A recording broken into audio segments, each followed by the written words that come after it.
यहाँ एक नई कहानी है। जालिम जिनों का जादुई बाग। इमरू अलैयार सहरा में घूम रहा था, आराम के लिए जगह तलाश कर रहा था, जब उसे एक छपे हुए नखलिस्तान से ठोकर लगी। जब वो खजूर के दरख्तों के करीब पहुंचा तो उसने करीबी बाग से एक अजीब सी चमक निकलती देखी। मतजस्सुस होकर वो बाग में दाखिल हुआ और अपने आप को जालिम जिन से रूबरू पाया।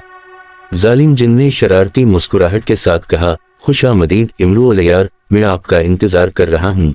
आपने देखा, ये बाग जादुई है और सिर्फ ज़हीन अक्ल वाले ही इसके राज खोल सकते हैं। इमरू ने मतजस्सुस होकर चैलेंज कबूल कर लिया। जालिम जिन ने उसे 3 पहेलियां पेश की। 1. क्या तोड़ा जा सकता है लेकिन कभी पकड़ा नहीं जा सकता? 2. वो कौन सी चीज है जो हमेशा आती रहती है लेकिन कभी नहीं आती?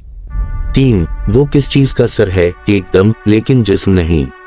इमरू ने सोच समझकर जवाब दिया। 1. एक वादा। 2. कल। 3. एक सिक्का। जालिम जिन मुतासिर हुए। तुम वाकई होशियार हो इमरू अलैयार, इनाम के तौर पर मैं तुम्हें जादू के बाग से एक ख्वाहिश अता करूंगा। इमरू ने गौर से सोचा और एक जादुई पौधे की ख्वाहिश की जो उसके गांव में अमन और खुशहाली लाए। जालिम जिन ने इस बात में सर हिलाया और चमकते पत्तों वाला एक खूबसूरत पौधा उनके सामने नमूदार हुआ। जब इमरू अपने गांव वापस आया तो उसने जालिम जिन के साथ अपनी मुलाकात की कहानी बयान की। इसके बाद से गांव में तरक्की हुई और इमरू की शोहरत एक होशियार और अक्लमंद हीरो के तौर पर दूर दूर तक फैल गई।